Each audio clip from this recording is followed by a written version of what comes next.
Gracias por estar con nosotros en Primera Línea y como les digo, tenemos una entrevista para hablar sobre las enfermedades raras y por eso ya está con nosotros Luisa Fernanda y Esther, bienvenidas, que son especialistas y también pueden platicarnos un poquito más sobre este tema. Para la gente que no tiene conocimiento, ¿qué es una enfermedad rara? Pues las enfermedades raras son enfermedades poco conocidas o poco comunes que realmente no son tan poco frecuentes, que tienen un tratamiento y un diagnóstico difícil, que no siempre son identificadas a etapas tempranas. Estas enfermedades se presentan en realidad, la mayoría de ellas, hasta un 75% en la etapa infantil o incluso algunas al nacimiento, pero también algunas de ellas se pueden presentar incluso en la vida adulta. Entonces, pues es importante poderlas identificar pues, de forma temprana. El punto del diagnóstico es algo muy importante porque precisamente por ser una enfermedad rara, de repente los síntomas no son tan fáciles de identificar, se pueden confundir con algunas otras enfermedades. Sí, en realidad el objetivo del médico genetista, nosotros somos genetistas, es ese, identificar como datos claves o nosotros llamamos dismorfias o datos menores que nos ayuden a darnos cuenta de realmente si nos puede orientar o no hacia un diagnóstico. Entonces, en el momento en el que nosotros creemos o ya acudimos con diferentes especialistas y no damos con la enfermedad, hay que acudir entonces con un genetista. Ustedes son quienes atienden las enfermedades raras. Mira, una situación real es que cuando estamos frente a una de estas enfermedades, no todos los médicos están sensibilizados para el diagnóstico inmediato.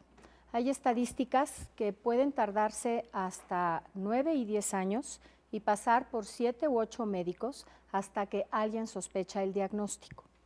Entonces, lo que estamos tratando de hacer en México es una cruzada, llamaría yo la palabra cruzada nacional, para que precisamente todos los médicos en cualquier nivel de atención esté sensibilizado de cómo atender lo antes posible una de estas enfermedades, precisamente para que el tratamiento sea lo más oportuno posible. Se supondría que el genetista es el especialista de la enfermedad rara, pero nosotros somos médicos de referencia, entonces sí tratamos de que el médico del primer nivel, del centro de salud, sepa de qué se tratan, de que existen, que en conjunto no son tan raras, al contrario, son muy frecuentes. Se piensa que en México alrededor de 6 a 7 millones de mexicanos en algún momento de su vida pueden enfrentarse a una de estas enfermedades. Sabemos que es un número que ha ido creciendo y que va en aumento y precisamente es también debido al conocimiento, ya que ha sido importante también la detección a tiempo de este tipo de enfermedades. Pero entonces, ¿cómo se ataca? Sabemos que existe un tratamiento, hablábamos de medicamentos huérfanos. Si alguna vez ustedes han escuchado este concepto, ¿nos podrían explicar de qué se trata? Pues en realidad los medicamentos huérfanos van a ser estos medicamentos que van a combatir de cierta forma estas enfermedades, porque no es un tratamiento curativo, no es algo que va a curar la enfermedad. Lo que va a hacer de cierta forma es atenuar o lidiar la evolución o el progreso de estas enfermedades. Entonces, estos medicamentos en realidad son para distintas enfermedades, para cáncer, enfermedades lisosomales, enfermedades por atesoramiento. Entonces son fármacos que se van a encargar de cierta forma, solucionar un poco el problema, sin remediarlo del todo, no lo van a corregir como tal. En realidad existen, para todos estos padecimientos que comentaba la doctora, más de 7,000 padecimientos aproximadamente, existen por la COFEPRIS más o menos unos 100, 120 medicamentos que ya están autorizados y que la idea es que a partir de ahora se empiecen ya a dar como tratamiento para los enfermos en México. En realidad, el método de diagnóstico para estas enfermedades, para algunas de ellas, incluso puede ser tan sencillo como un tamiz neonatal, que es algo que hacemos desde el nacimiento, que es muy importante, y que en México por ley está establecido para 5 de estas enfermedades, pero en realidad son 5 de más de 7,000, ¿no? Entonces, en realidad, pues sí se está tratando de abarcar o de avanzar cada vez más y hacer un panel más grande. Incluso hay algunas instituciones o Pemex que tienen ya un tamiz ampliado que tiene hasta 28 enfermedades, pero pues en Estados Unidos hay tamices hasta de 68, de 70. Entonces la idea es como ir avanzando con esto y poder tener cada vez más tratamientos para estas enfermedades en una etapa temprana. Precisamente también por eso es la importancia de dar a conocer estas enfermedades raras. Incluso ya hay la conmemoración del Día Mundial de las Enfermedades Raras. México también tiene una federación. ¿De qué manera ayuda este tipo de actividades a los pacientes que tienen estas enfermedades? Porque sabemos, si es una enfermedad rara, que sabemos que una minoría de la población la padece, pues entonces obviamente también no debe de haber acceso tan fácil al medicamento y pues por consecuencias más costoso. Mira, quisiera yo comentarte a ti y a tu audiencia, en el 2008 se inauguró por primera vez en Europa el Día de las Enfermedades Raras. Y curiosamente en Europa decidieron que iba a ser el 29 de febrero, Sí. porque es un día poco común, Por el poco año bisiesto, frecuente, así cuando es, es bisiesto. sí. Cuando no es bisiesto, se festeja Los 28. el 28 de Sí. febrero.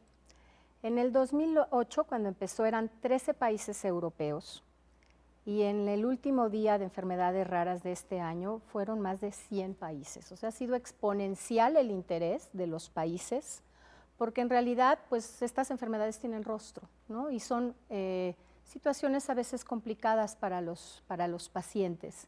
Entonces, este interés para precisamente concientizar a las personas ha motivado que cada vez hay más organizaciones, más sensibilidad.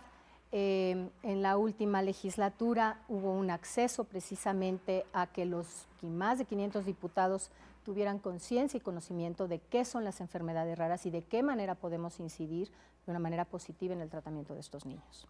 En cuanto a salud pública, ¿una persona puede llegar a atenderse si tiene una enfermedad rara? Sí, de hecho sí, están cubiertos como de cierta forma, ya sea por la Secretaría de Salud, por el IMSS, por el ISSSTE, Pemex, y en realidad esto para ellos no tiene un costo. El problema un poco que tenemos aquí es que la edad es importante, la edad a la que se solicita este medicamento es importante. Entonces, ahorita se ha tenido un poco de problema con intentar que la legislatura dice que hasta los 10 años, si el diagnóstico se hace antes, se puede dar este tratamiento sustitutivo.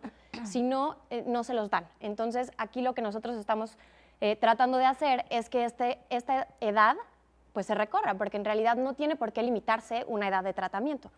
Que a lo mejor las consecuencias son mucho más favorables si se da desde antes, sí, pero esto no quiere decir que no tengan por qué el resto de los pacientes, porque tienen a lo mejor ya 11 años, ¿no? O sea, no tengan derecho a ellas. Sí son medicamentos muy costosos, pero tanto el Seguro Popular como el IMSS y el ISSSTE, Pemex, lo cubren la Secretaría de Salud, entonces no tienen costo para ellos finalmente. Algo que también debemos tomar en cuenta y que puede sonar un poco redundante es si una persona padece una enfermedad rara, entonces genéticamente sus hijos pueden tener esta enfermedad o van a tenerla. Mira, esto es importantísimo que quede claro el concepto, que no necesariamente genético quiere decir hereditario, porque a veces lo toman como sinónimo. Sí. Cada enfermedad tiene un determinado mecanismo de herencia.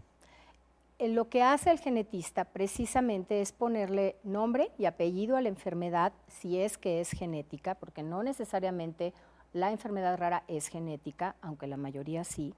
Y una vez que determinamos cuál es el mecanismo de herencia, en ese momento le decimos al paciente cuáles serían sus riesgos reproductivos.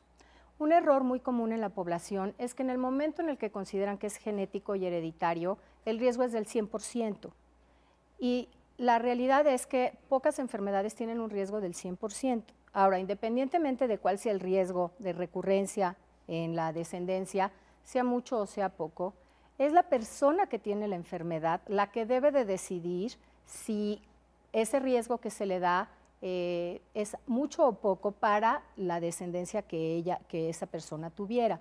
Entonces, eso es algo muy importante que se tiene que individualizar cada caso. Bueno, pues les agradecemos mucho que hayan estado en esta ocasión con nosotros en Primera Línea para hablar de este tema tan importante, las enfermedades raras, que sí, día con día han ido en aumento en nuestro país y en el mundo. Así es que muchísimas gracias, Luisa Fernanda, Muchas gracias Esther, a por ti. estar con nosotros esta mañana en Primera Línea.